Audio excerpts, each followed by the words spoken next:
Well, good Sunday morning, friends. Mark Holmes, of course, with my buddy, Cowboy Joe Boo. And as always, I want to say thank you all for watching, commenting, subscribing, and being part of the Joe Boo Sports Report. Without you guys, as well as you ladies, you know that this literally does not work. Hope everybody's having a great day. It's just been crazy. Since we left at 5:15 a.m. on Monday morning, we have literally been going nonstop or past the F out. It took, and we're in Vermont. It is beautiful. The sun is out today. Doesn't look like it's going to rain. It's kind of like rain, it's fog and stuff like that. And we're up here doing a service project, helping to get people back in their homes. We got one house finished yesterday that we were working on. We're going to be working on a different one tomorrow before I head out of here on Wednesday morning. So we'll be getting back into an even keel after that. We're going to go through, and today is actually, yesterday and today were supposed to be an off day, but we took all day yesterday to make sure that that wonderful lady could get back into her house after being out of it for 6 months. Today we're going to take all my equipment downstairs. We're going to do our live stream call-in show from the lobby where the Wi-Fi is much better. So 5 o'clock Eastern, we'll be doing that. I'm going to take the wife out, and we're going to do a little sightseeing for some of the covered bridges that they're famous for.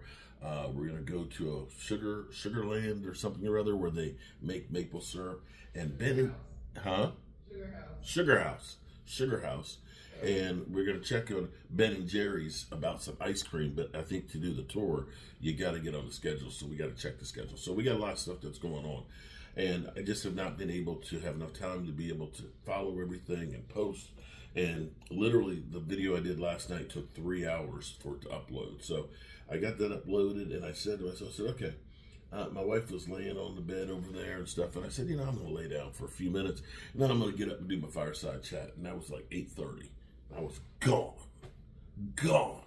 I woke up and thinking it was the middle of the night. It was like 10:30. I was like, it's only 10:30? Oh, well. Anyway, I just beat, exhausted. But anyway, the news on the Dallas Cowboys does not stop. Terry Bradshaw chimed in on the Dak Prescott situation. Now, here's what's amazing to me is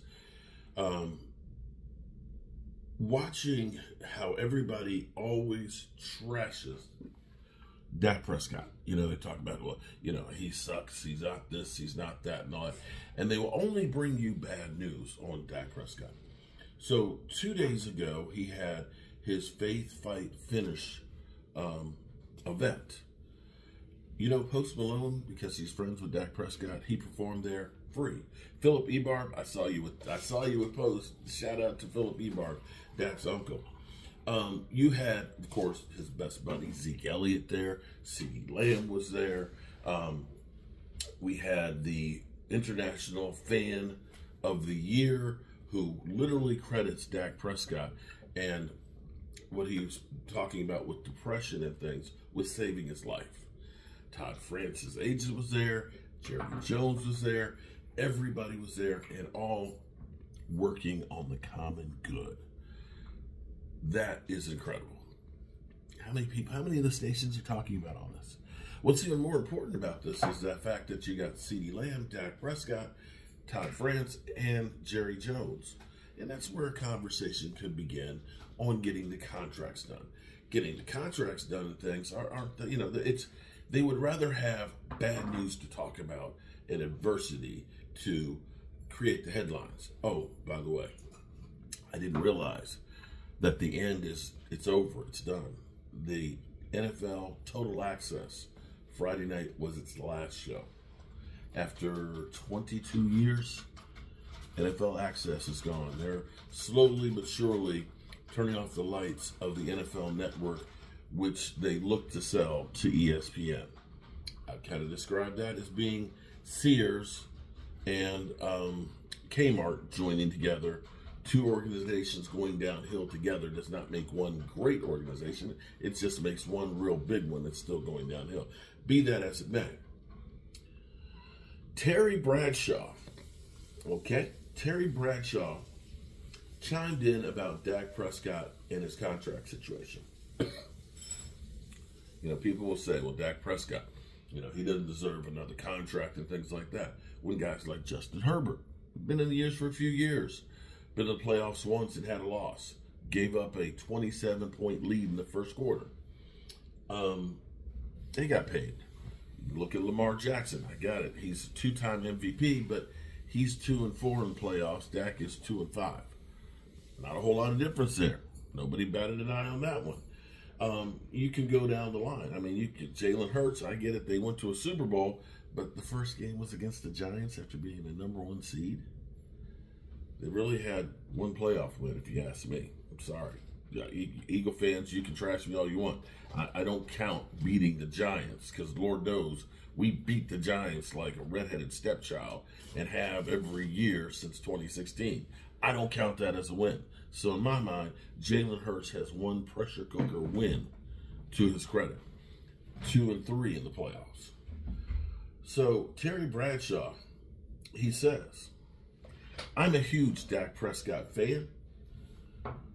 I believe Jerry Jones will do anything to win. Except write that big check, though, right?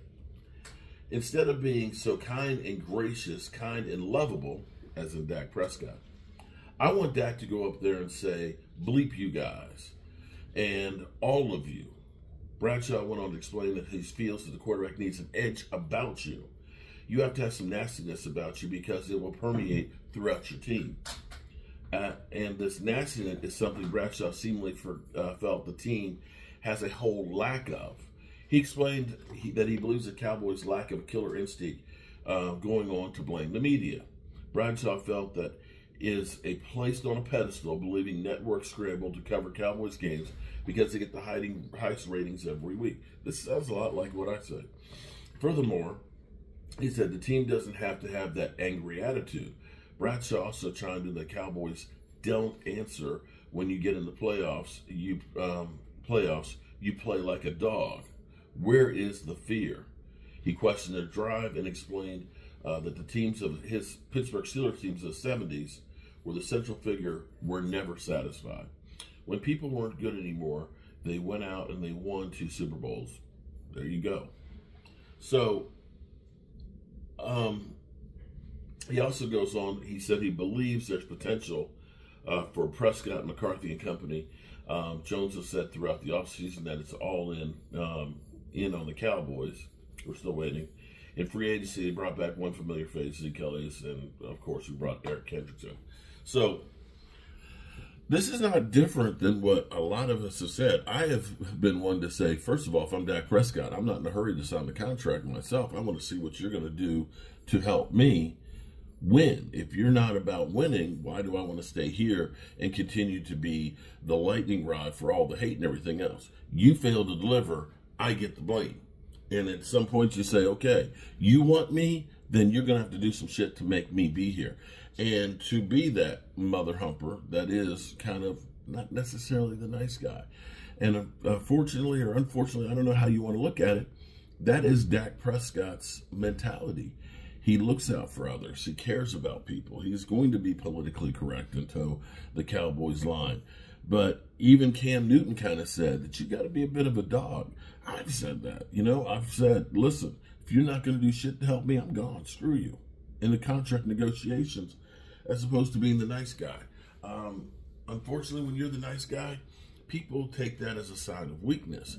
The other point in here that Terry Bradshaw says with the Cowboys, and I honestly said this, because at some point you get built up so much, you get all the accolades that you realize we are it. We are those guys. We are the bomb.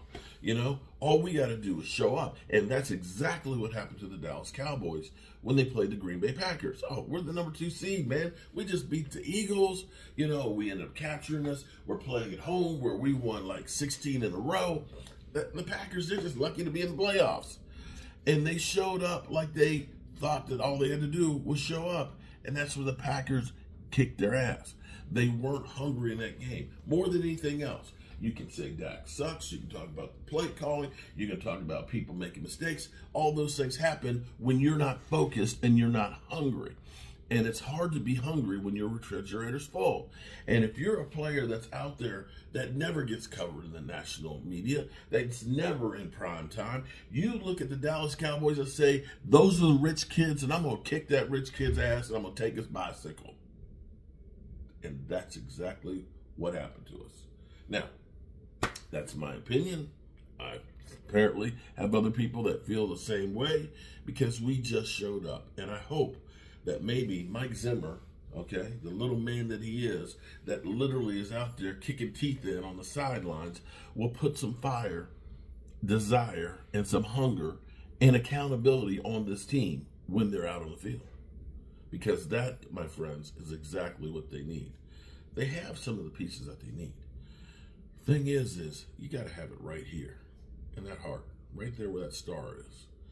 So a lot of the talking heads out there, of course, and this is what I always love and remind you guys of. When you look at the schedule right now, you look at it and say, man, it's going to be rough. You know, it's funny how the NFL literally turns over every year. Every year. That half the teams that make the playoffs one year don't the next. And they don't seem to take that into account.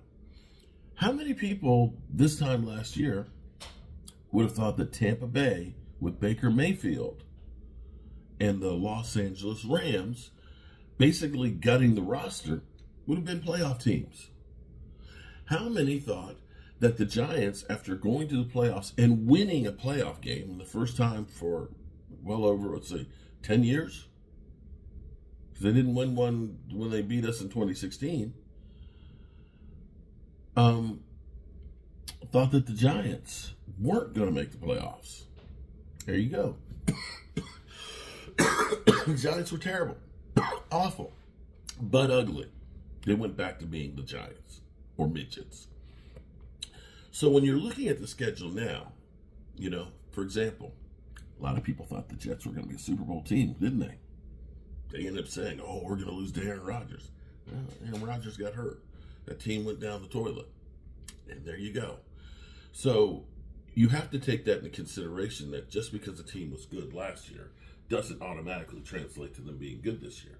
For example, you can look at it and say Cincinnati was in the Super Bowl, one step away from the Super Bowl. In the Super Bowl. And lost, and then Burrow's been hurt. And they haven't necessarily been the same team, but people still have in their mind that they are. It would not surprise me if the Bengals are not a Super Bowl team or even a playoff team this year. So there's that. And you can look around and say a team like, say, New Orleans, who was not that good last year, that could actually be good this year. So you have to play the games is the bottom line. At the moment, it looks like the worst part of our schedule is the first half. And at the moment, it looks like the second half is going to be easier. Some people are predicting that Dak Prescott will be gone after this year, that Mike McCarthy will be fired by Thanksgiving, and the whole thing will be blown up and the Cowboys won't be a playoff team. Well, I want to listen to this Dallas Cowboys schedule, just a little recap from one of the shows and see where they have. Joe's Drew is one of the analysts that are talking about this. Let's listen and see how bad they think the Cowboys season is going to be, because it's all doom and gloom. It's all doom and gloom everywhere. Thank you, Rich. Cowboys, the other part of that Tom Brady first broadcast. All right, I got the Cowboys taking an L at first, coming out the gate to the Cleveland Browns. Then they win here. Talk about that man Lamar Jackson right there. I'm going to give them an L right there. Win here. This is intriguing for me. At Pittsburgh, I think Pittsburgh's going to be a physical team. I got them losing right there. Wow. Got them losing to Pittsburgh. At home, the Detroit Lions, they get a win there. What are they right now? 3-3 before their bye at San Francisco. They don't do well in San Francisco. Go ahead and give them an L right there. You get a win right here. And you got the Philadelphia Eagles at home. This will be critical to the success of their season. I give them a win right here, 5-4 halfway through their season. Okay, the Texans. We've already heard C.J. Stroud and Micah. So hold on. They got them at 5-4 midway through, which is, forgive me, that's actually pretty good in comparison to the way some people say. Some people said they'll have about 2 wins. 2. I'm serious. I'm serious that some of the procrastinators or the dudes that talk have been basically saying there'll be about 2 wins the first 8 games. So the fact that they got them 5-4, that's actually not that bad. Let's listen to the rest of it. Parsons kind of go back and forth. Cowboys lose out, and the Texans are the better team right now. I say they beat Washington and Washington. They beat the Giants. It's Joe Burrow and them. That's a loss. Panthers W. I say they beat the Buccaneers. Now, this is going to be a tough game here. It's a loss and a win. There you go, 10-7. Wow. That's a great game, Rich. That's a great season. Is it really? If the Cowboys ended up 10-7, they're a playoff team. And you're talking about a team that have been to the playoffs 4 years in a row. Now, that's not as bad as some people think. The reality is you got to play the games to figure out what's what and who's who. All right, good people. I appreciate you as always. And we're going to be working on getting that content. See you at 5 o'clock Eastern. Hopefully we can get all this stuff working. And I'll see you then. Peace out.